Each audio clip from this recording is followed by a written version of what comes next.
So viewers, তোমরা সবাই কেমন আছো? আশা করি তোমরা সবাই ভালো আছো। সো ভিউয়ার্স, আমাদের হাতে একটি ফোন দেখতে পাচ্ছ ভিউয়ার্স, এটি চায়না একটা ফোন। আমি ফোনটি অন করে দেখাচ্ছি আমাদের ফোনটি কী প্রবলেম।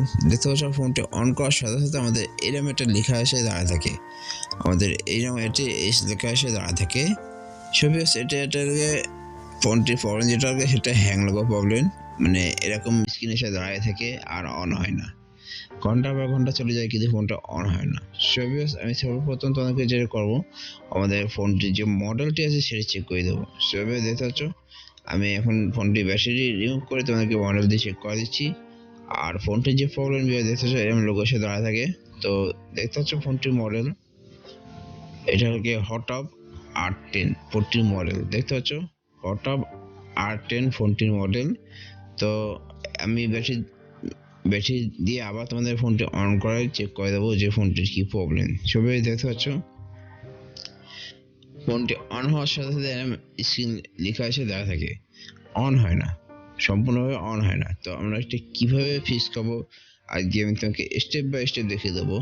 তোমার ভিডিওটি সম্পূর্ণ দেখতে থাকো, আমি তোমাকে স্টেপ বাই স্টেপ দেখে দেবো যে এই ধরনের প্রবলেম আসলে আমরা কীভাবে এটা ফিক্স করবো। দেখতে পাচ্ছ বিকজ এখানে কিন্তু ডিসপ্লেতে লেখা এসে দাঁড়ায় থাকে, এই লেখা এসে দাঁড়ায় থাকে। তো আমরা একটু অপেক্ষা করি। দেখতে পাচ্ছ আমি তোমাকে দেখানোর চেষ্টা করছি, এই লেখা এসে কিন্তু দাঁড়াই থাকে আর অন হয় না ফোনটি। তো আমরা এখন কম্পিউটার স্ক্রিনে চলে যাবো। কম্পিউটার স্ক্রিনে যাওয়ার পরে দেখাবো যে এটা কীভাবে ফিক্স করতে হয়। সো ভিউয়ার্স, কথা না বলে ভিডিও শুরু করা যাক। দেখতে পাচ্ছ ভিউয়ার্স, আমরা আমাদের কম্পিউটার স্ক্রিনে চলে আসলাম। কম্পিউটার স্ক্রিনে আসার পর সর্বপ্রথম যেটা করতে হবে, CM2 এসপিডি যে টুলসটি আছে সেটি ওপেন করতে হবে। তো আমরা CM2 এসপিডি টুলসটি ওপেন করলাম। CM2 এসপিডি টুলসটি ওপেন করার পর আমাদের যেটা করতে হবে, এখানে দেখতে পাচ্ছ টুলসটি ওপেন হতে কিছুক্ষণ সময় লাগবে। তো আমরা একটু অপেক্ষা করি। দেখতে পাচ্ছ বিকজ টুলসটি ওপেন হয়েছে, এখানে সিপিইউটা সিলেক্ট করে দিতে হবে 6.0, আমরা এখানে সিলেক্ট করে দেবো। সিলেক্ট করে দেওয়ার পর বিকজ আমাদের যেটা করতে হবে, সর্বপ্রথম আমাদের মোবাইলে যে ফ্ল্যাশ ফাইল আছে সেটা ডাউনলোড করতে হবে। তো বিকজ দেখতে পাচ্ছ আমি এখানে ফ্ল্যাশ ফাইলটি কিনে ডাউনলোড করে রাখছি। দেখতে পাচ্ছ ফ্ল্যাশ ফাইলটি ডাউনলোড করে রাখছি। তো তোমরা গুগলে সার্চ করে ফোনটির মডেল লিখে সার্চ করে ফ্ল্যাশ ফাইলটি পেয়ে যাবা। এখানে চলে আসছে ফ্ল্যাশ অপশানে, ফ্ল্যাশ অপশানের পরে এসে পরে এখানে প্যাক যে অপশান আছে ক্লিক করতে হবে। প্যাক অপশানে ক্লিক করে আমাদের যে ফ্ল্যাশ ফাইলটি ডাউনলোড করছি সেটি আমাদের সিলেক্ট করে দিতে হবে। তো আমি দেখতে পাচ্ছ এখানে ফ্ল্যাশ ফাইলটি সিলেক্ট করে দিচ্ছি। প্যাক ফাইলে যে প্যাক ফাইলটা আমরা অ্যাড করে দিচ্ছি। দেখতে পাচ্ছ বেশ, এই যে প্যাক ফাইলটা অ্যাড করে দিলাম। অ্যাড করে দেওয়ার পর বেশ আমাদের যেটা করতে এখানে ফ্ল্যাশ অপশানে ক্লিক করতে হবে। ফ্ল্যাশ অপশানে ক্লিক করার পর এখানে দেখতে পাচ্ছ ফ্ল্যাশ ফাইল সে লোড নিয়ে এনেছে এবং ফোন ওয়েটিং ফোন শো করছে। তো আমরা এখন এখানে যেটা করবো, ফোনটি কানেক্ট করব। দেখতে পাচ্ছ বেশ ফোনটি আমরা কানেক্ট করছি। তার আগে আমি ব্যাটারি যাতে ডিসকানেক্ট না হয়ে যায় এই জন্য আমি একটা গার্ড দিয়ে দিলাম। এবার ফোনে আমি ইউএসবি কেবল ইনসার্ট করবো।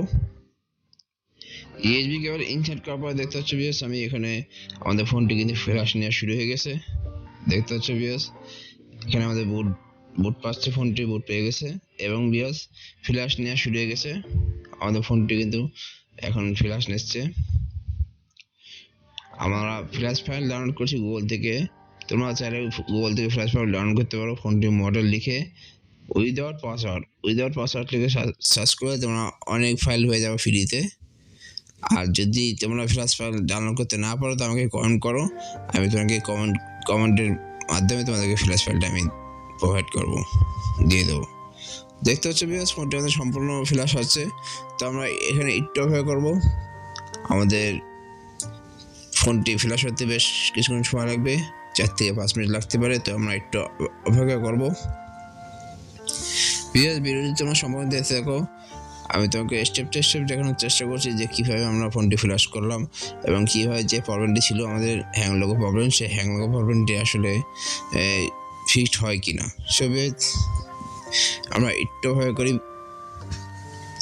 আর ভিডিওটি ভালো লাগলে অবশ্যই লাইক করবা, আর ভিডিওটি সম্বন্ধে কিছু জানাতে হলে কমেন্ট করতে পারো, আমি তোমাদের কমেন্টে রিপ্লাই অবশ্যই দিব। আর আমার চ্যানেল যদি তোমরা নতুন হয়ে থাকো তো অবশ্যই সাবস্ক্রাইব করে যাবা, আর পাশে থাকা বেল আইকনটি ক্লিক করে ইমেল নোটিফিকেশনটি অন করে নেওয়া, যাতে আমার নতুন ভিডিও আপলোড করলে যাতে তোমরা সহজে পেয়ে যাও। দেখতে হচ্ছে বেশ ফোনটি ফ্ল্যাশ হচ্ছে। তো আমরা একটু অপেক্ষা করি।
হচ্ছে আমরা এখানে হটওয়াভ এর ফ্ল্যাশ ফাইল আমরা কিভাবে ডাউনলোড করি সেটা দেখে দিচ্ছি ওয়েবসাইটটিতে।